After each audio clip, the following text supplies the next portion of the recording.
মায়ের কোল যে কত বড় জিনিস তা একজন যোগ্য সন্তান ছাড়া আর কেউ জানে না। শত চিন্তা আপনার মাথায় একবার মায়ের কোলে মাথা রেখে দেখবেন, সব চিন্তা দূর হয়ে যাবে। দুনিয়ায় যেখানে যান না কেন, মায়ের কোলের যে শান্তি তা কোথাও খুঁজে পাবেন না। এই পৃথিবীতে সব কিছু বদলাতে পারে, কিন্তু মায়ের ভালোবাসা কখনো বদলাবে না।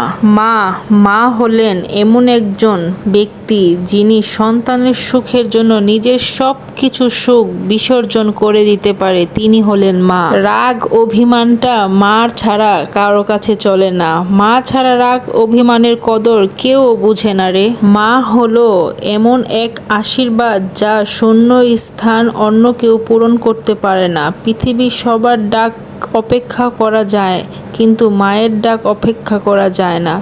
সব মেয়েরাই যদি লুবি হতো, তাহলে আমাদের জীবনের সফলতার পিছনে মায়ের স্যাক্রিফাইস থাকতো না।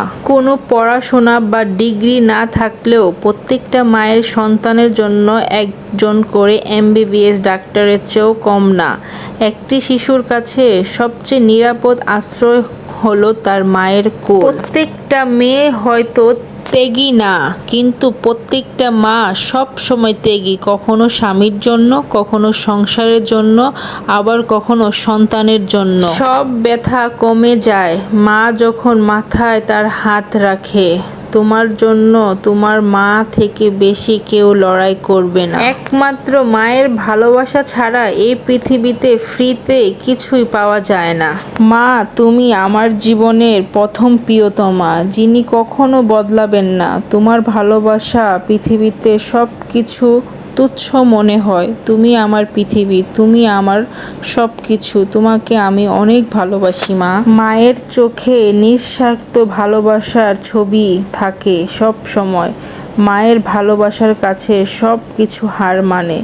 তুমি আমার জীবনের সেই আলো যা আমাকে সব অন্ধকার থেকে রক্ষা করে। মা, তোমার ভালোবাসা শুধু মমতায় পূর্ণ নয়, বরং তা সাহস, অনুপ্রেরণা পরিপূর্ণ। তুমি শুধু জন্ম দিয়েছ না, আমার জীবনটাকে তোমার স্নেহ ত্যাগ সাজিয়েছ। তোমার ভালোবাসায় আর কোথাও পাবো না। মা, তোমার মুখের হাসি আমার জীবনের সেরা আশীর্বাদ। তোমার একটুখানি স্নেহের ছোঁয়া আমার সমস্ত দুঃখ কষ্ট দূর হয়ে যায়। তোমার ভালোবাসা আমার জীবনে প্রত্যেকটি মুহূর্তে শক্তি যোগায়। তুমি আছো বলে আমি এখনো একা অনুভূতি করি না।